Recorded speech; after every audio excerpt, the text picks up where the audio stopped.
नमस्ते विद्यार्थी मित्रांनो. या व्हिडिओमध्ये आपण शिष्यवृत्ती परीक्षेबद्दल समजून घेण्याचा प्रयत्न करणार आहोत. शिष्यवृत्ती परीक्षा म्हणजे काय? हा पहिला प्रश्न. दुसरा प्रश्न, या परीक्षेमध्ये आपल्याला कोणकोणत्या विषयांचा अभ्यास करायचा आहे? कोणत्या प्रकारचे प्रश्न आपल्याला येणार आहेत? मग बहुपर्यायी प्रश्न असणार आहेत. मग बहुपर्यायी प्रश्न म्हणजे काय? अशा प्रकारचे प्रश्न ज्यावेळेस आपल्या विद्यार्थ्यांना विचारले जातील त्यावेळेस त्याला सामोरं कसं जायचं, त्याचा सराव कसा करायचा, तो सराव करत असताना योग्य ट्रिकचा वापर कसा करायचा, सराव झाल्यानंतर प्रत्यक्ष परीक्षेला सामोरं जात असताना त्याचं परीक्षेच्या वेळेचं नियोजन कसं असणार आहे, आणि सगळ्यात महत्त्वाचं, या परीक्षेत आपल्याला जर यशस्वी व्हायचं असेल तर त्याच्यासाठीचं सूत्र काय असणार आहे हे आपण या व्हिडिओमध्ये समजून घेण्याचा प्रयत्न करणार आहोत. सगळ्यात महत्त्वाचा पहिला प्रश्न, या परीक्षेत कोणते विषय असतात? तर या परीक्षेमध्ये, शिष्यवृत्ती परीक्षेमध्ये 4 मुख्य विषय असणार आहेत. पहिला विषय आहे बुद्धिमत्ता चाचणी, दुसरा आहे गणित, तिसरा आहे मराठी आणि चौथा आहे इंग्रजी. हे 4 मुख्य विषय असणार आहेत. बरं, याच्यामध्ये कोणता विषय जास्त महत्त्वाचा आहे का? अजिबात नाही. 4ही विषय समान महत्त्वाचे आहेत. हे सगळ्यात महत्त्वाचं वाक्य लक्षात ठेवा. याच्यापैकी कोणताही विषय जास्त महत्त्वाचा नाही. बुद्धिमत्ता चाचणी खूप जास्त महत्त्वाची आहे, गणित खूप जास्त महत्त्वाचं आहे, मराठी कमी महत्त्वाचं आहे, असं अजिबात नाही. तुम्ही याच्यापैकी कोणत्याही एखाद्या विषयाकडे दुर्लक्ष करताय तर लक्षात ठेवा, शिष्यवृत्ती परीक्षेमध्ये तुमचं अपयश निश्चित होतंय. सर्व विषयांना आपण समान महत्त्व देणार आहोत. एखादा विषय तुम्हाला कठीण वाटू शकतो, अवघड वाटू शकतो, पण त्याच्याकडे दुर्लक्ष करून आपल्याला चालणार नाही. एखाद्या विषयामध्ये आपल्याला कमी गुण आले की आपण गुणवत्ता यादीच्या बाहेर जाण्याची शक्यता वाढेल. त्याच्यामुळं 4ही विषय समान महत्त्वाचे आहेत आणि 4ही विषयांच्या बाबतीतला जो सराव आहे तो आपल्याला आवश्यक आहे, हे विसरायचं नाहीये. विषय कोणते आहेत हे समजून घेतलं. आता त्याच्यावर विचारले जाणारे प्रश्न कोणत्या प्रकारचे असतात हेही महत्वाचं आहे. सामान्यपणे पुढील प्रकारचे प्रश्न परीक्षेला विचारले जातील. तुमची थिंकिंग प्रोसेस खूप महत्वाची आहे, विचार करण्याची क्षमता खूप महत्वाची आहे. तुम्ही एखादा क्वेश्चन टॅकल करताना कोणतं लॉजिक वापरता ते देखील महत्वाचं आहे. सो काही प्रश्न तर्कशक्तीवर आधारित असणार आहेत, काही गणिती प्रश्न तुम्हाला दिलेले असणार आहेत. समजा तुम्हाला बेरीज वजाबाकी डायरेक्ट न विचारता तुम्हाला एखाद्या शाब्दिक उदाहरणाच्या साहाय्याने ते विचारलं जाईल. ज्यावेळेस आपण मराठी आणि इंग्रजीची तयारी करतो आहोत, हे विषय जर आपल्याला परीक्षेसाठी आहेत, तर ते भाषेचं आकलन तुम्हाला योग्य पद्धतीने झालेलं आहे किंवा नाही हे चेक केलं जाईल. मराठी इंग्रजीमध्ये तुमची शब्द संपत्ती चेक केली जाईल. समानार्थी शब्द, विरुद्धार्थी शब्द, समूहाबद्दल एखादा शब्द, विशिष्ट प्रकारचे ध्वनिदर्शक आवाज, या संदर्भातले प्रश्न तुम्हाला विचारले जातील. शब्दसंपत्तीमध्ये या प्रकारचे प्रश्न अपेक्षित असणार आहे. ज्यावेळेस तुम्ही बुद्धिमत्ता चाचणीमध्ये काही प्रश्न सोडवत आहात त्यावेळेस ते प्रश्न तुमचं निरीक्षण किती चांगलं आहे, तुम्हाला आकृत्यांवरील काही प्रश्न विचारले जाऊ शकतात. या सगळ्या प्रश्नांची रचना करत असताना बहुतांशी प्रश्न तुमच्या विचारशक्तीला चालना देणारे प्रश्न असणार आहेत. विषय 4 असणार आहेत आणि या 4ही विषयामध्ये तुम्हाला विचारले जाणारे प्रश्न या प्रकारचे असणार आहेत. काही प्रश्न तर्कशक्तीवर आधारित असणार आहेत, काही प्रश्न गणिती उदाहरणाच्या स्वरूपात असणार आहेत. तुम्हाला भाषेचं योग्य पद्धतीने आकलन झालेलं आहे किंवा नाही तपासण्यासाठी काही प्रश्न तयार केले जातील. तुमची शब्द संपत्ती, त्या भाषेसाठी आवश्यक असणारी शब्द संपत्ती कशी आहे हे देखील या परीक्षेत प्रश्नांच्या सहाय्याने चेक केलं जाणार आहे.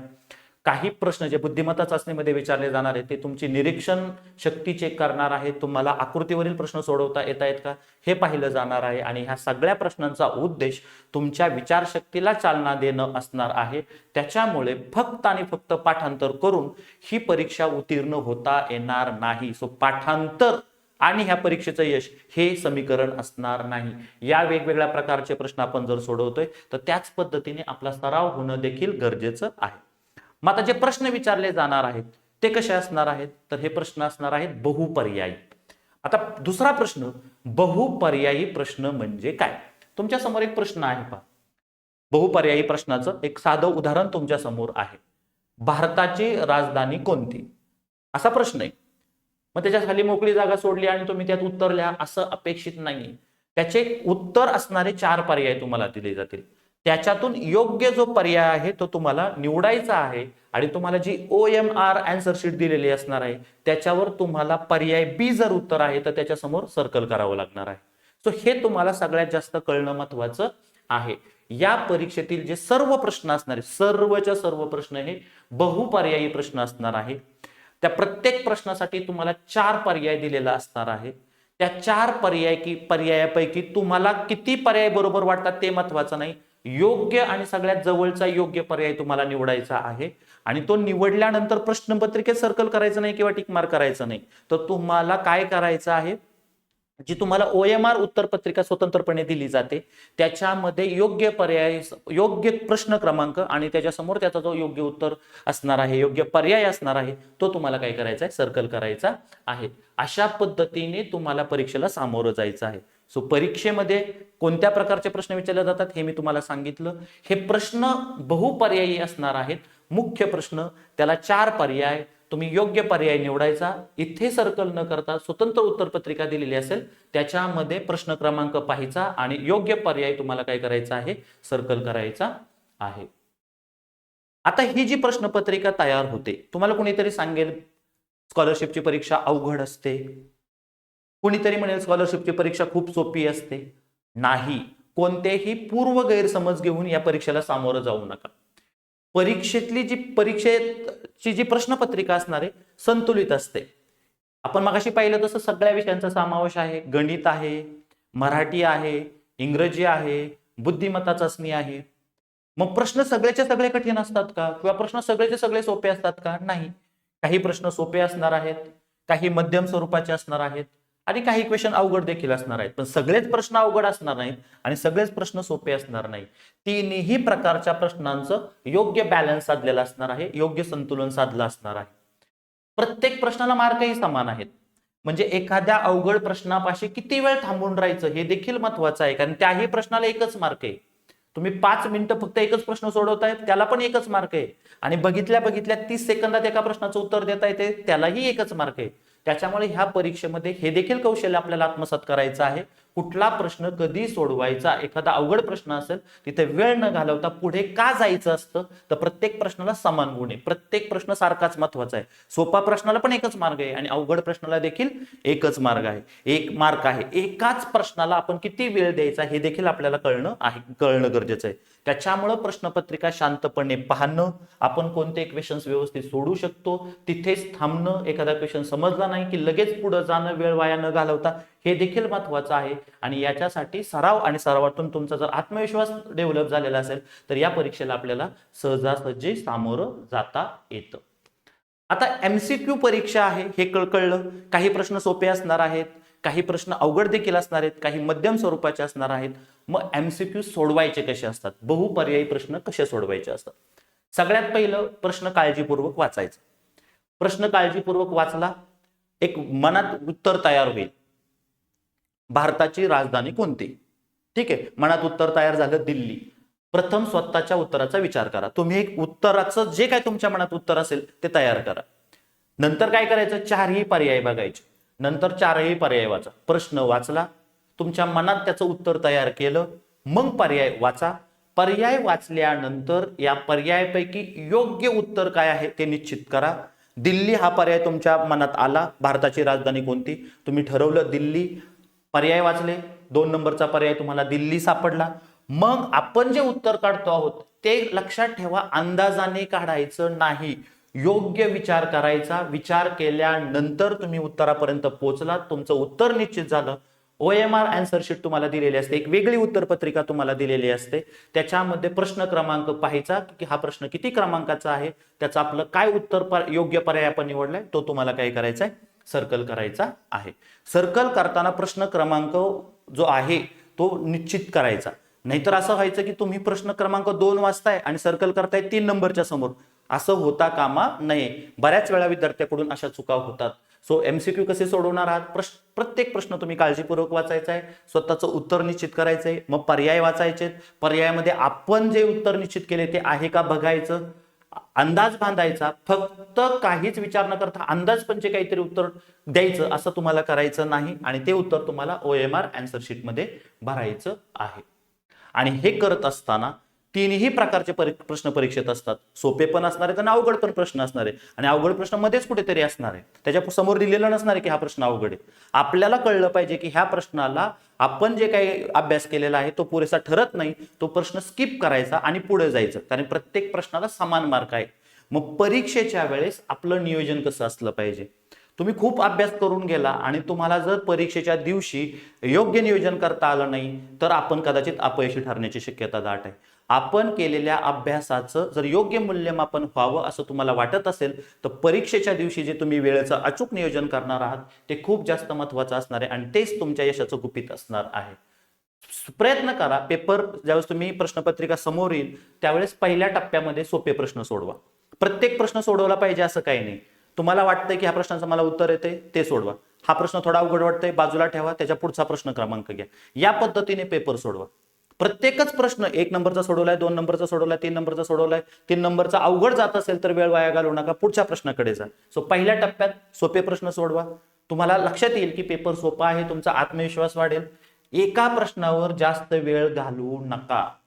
आपण निश्चित करू की एका प्रश्नाला किती वेळ गेला पाहिजे. त्याच्यापेक्षा जास्त वेळ जात असेल तर अडकू नका, पुढे चला. संपूर्ण पेपर सोपे सोपे प्रश्न सोडून परत माघारी या आणि मग त्याला वेळ द्या. आलं लक्षात? सोप्या प्रश्नांना आपण पटकन टॅकल करूया. अवघड प्रश्नांसाठी आपण थांबून राहायचं नाही, नाहीतर आपल्या वेळेचा अपव्यय होणार आहे. अवघड प्रश्न नंतर सोडवा. लक्षात ठेवा, प्रत्येक प्रश्नाला एकच गुण मिळणार आहे. सोपा असला तरी एक आणि अवघड असला तरी एक. अवघड प्रश्न सोडवल्याने कुणीही तुम्हाला तिथं पारितोषिक देणार नाही. त्याच्यामुळे जर प्रश्न अवघड आहे आणि तुमच्या लक्षात येते की माझा वेळ चाललाय, मला तो सुटत नाही, तर तो जो प्रश्न आहे तो बाजूला ठेवा आणि पुढे चला. सगळे प्रश्न सोडून झाल्यानंतर ज्यावेळेस तुम्ही परत अवघड प्रश्नांकडे येताल त्यावेळेस हवं तर तुमच्याकडे जसा वेळ शिल्लक असेल त्या पद्धतीने तुम्ही त्याला तो वेळ देऊ शकता. प्रयत्न करा शेवटचे 5 मिनिट किंवा 10 मिनिटं आधी आपला पेपर झालेला असला पाहिजे. या पद्धतीने तुम्हाला परीक्षेचं परीक्षेच्या वेळेचं नियोजन करायचं आहे. हे सगळं योग्य पद्धतीने घडावं. परीक्षेच्या वेळेस सोपे प्रश्न सोडवायचे, अवघड प्रश्न नंतर सोडवायचे, अवघड प्रश्नांकडे परत यायचंय. हे डायरेक्ट पेपरच्या दिवशी जर तुम्ही करताल तर ते शक्य होणार नाही. त्याच्यासाठी सर्वात जास्त गरज आहे तुमचा सराव किती महत्वाचा आहे. सो या परीक्षेला सामोरं जात असताना तुमचा सराव खूप जास्त महत्वाचा आहे. परीक्षेच्या वेळी जर योग्य नियोजन तुम्हाला करायचं असेल तर सराव झाला पाहिजे. मग तो सराव कसा करायचा आहे? आपल्याला दररोज थोडा अभ्यास करायचा आहे. दररोज काही एमसीक्यूज तुम्हाला सोडवायचे. एकच दिवस बसला एमसीक्यू सोडवत नाही चालणार. एकाच दिवस बघितले सगळे व्हिडिओज लेक्चर मधले असं नाही चालत. दररोज थोडा अभ्यास करायचा आहे, दररोज काही एमसीक्यू सोडवायचे आणि दर आठवड्याला ऍटलिस्ट एक टेस्ट तरी आपल्याला द्यायची आहे. योग्य सराव तुम्हाला करायचा आहे. जर योग्य प्रश्नांचा सराव म्हणजे फक्त सोपेच प्रश्नांचा सराव केला, त्याच प्रश्नांचा सराव केला याने काही फायदा होत नाही. प्रश्न, त्या प्रश्नांची काठिण्य पातळी हे देखील परीक्षेला साजेशी असली पाहिजे. अशा प्रश्नांचा सराव करणं गरजेचं आहे. या सरावानंतर आपला सगळ्यात महत्वाचा फायदा काय होतो? आपला परीक्षेच्या वेळेचा प्रश्न टॅकल करण्याचा वेग वाढतो. प्रश्न सोडवत असताना आपल्याला जास्त वेगाने आपण प्रश्न सोडवू शकतो. अगदी प्रश्न स्किप करण्याचा निर्णय सुद्धा, चला हा प्रश्न नाही सोडवायचा, पुढे जायचंय, हा निर्णय सुद्धा आपण काही सेकंदात घेऊ शकतो. कारण की आपल्याला लक्षात येतं अशा प्रकारचे प्रश्न मला त्रास देतात आणि अशा प्रकारचे प्रश्न आपण सहज सोडवू शकतो. हे कधी कळतं? आपण जर सराव केला तर. म्हणजे आपल्याला कळतं ना बाळांनो की ही भाजी मला चांगली लागते. वेगळा वास आला की आपल्याला कळतं ही भाजी काही आपल्याला आवडत नाही. मग आपण जसा आपल्याला आपल्या शरीराचा अंदाज असतो, मग सरावानंतर आपल्याला प्रश्नांचा देखील अंदाज येतो की हा प्रश्न सोपा आहे, आपल्याला सुटणार आहे. हा प्रश्नाला आपल्याला कायमच अशा प्रकारच्या प्रश्नांचा त्रास होतो, नंतर सोडूया.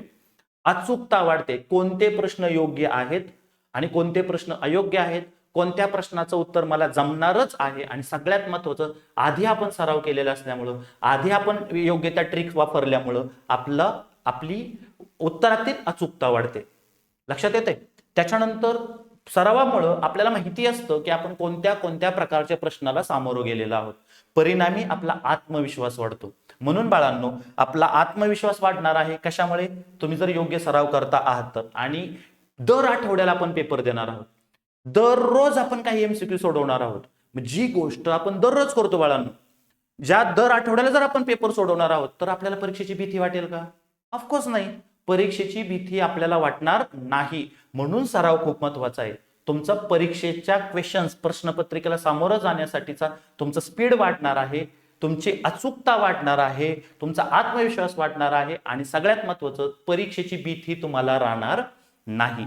म्हणून शिष्यवृत्ती परीक्षेला जर तुम्ही सामोरं जाताय तर यशाचा मार्ग तुमचा या 3 मुद्द्यातून जातो.